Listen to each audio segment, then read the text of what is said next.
Have you ever felt it like something you cannot point to exactly, just this quiet current under everything?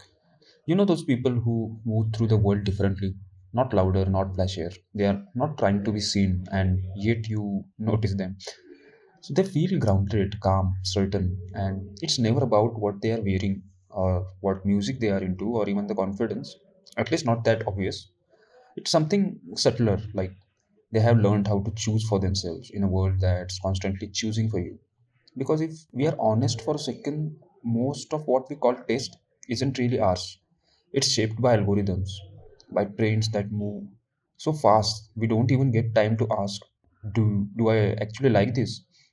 And by that quiet fear we all carry, the fear of being left out. So we assemble ourselves piece by piece, a playlist here, a reference there, a vibe we borrow because it already works. And one day you look around and realize we kind of all look the same, sound the same, post the same, just carefully detached versions of ourselves, reflections of reflections, echoes in an echo chamber. But the truly interesting people, they don't really chase, they notice. They notice how a film stays in their body long after it ends, not the plot, but the feeling, that weird heaviness or warmth that you carry home with you. They notice how a song hits harder when no one else is around, headphones on, lights off, and no one to impress.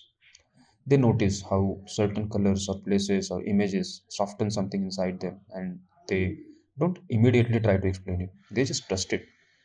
And that's where taste actually comes from. Not popularity or attention.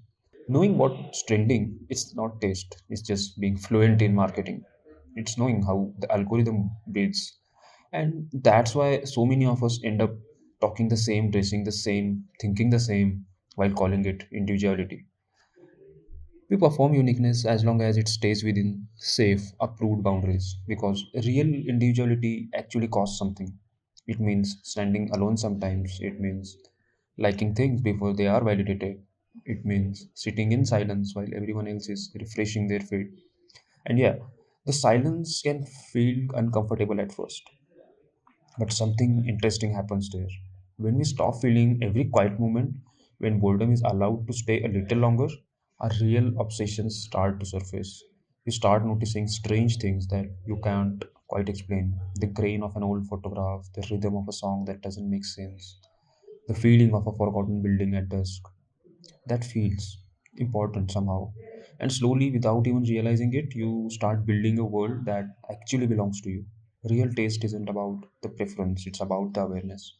Awareness of how things actually make you feel, not how they make you look. It's built away from likes, applause, and assurance. It's an internal compass. And once it starts working, everything shifts. You stop asking permissions, you stop apologizing, you stop explaining yourself, because taste at its core is really just how you pay attention. What you linger with, what you return to, what you keep coming back to quietly over time. That's your attention pattern. And when it becomes intentional, your mind starts to feel like it belongs to you again. Maybe that's why truly interesting people feel magnetic. They're not just showing you cool things, they are showing you how they see. And that's intimate.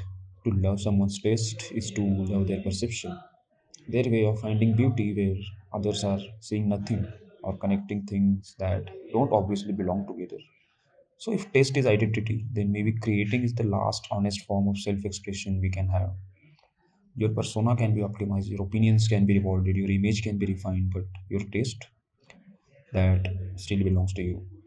So, maybe ask yourself this gently: how much of your taste is actually yours? How much was borrowed, inherited, automated?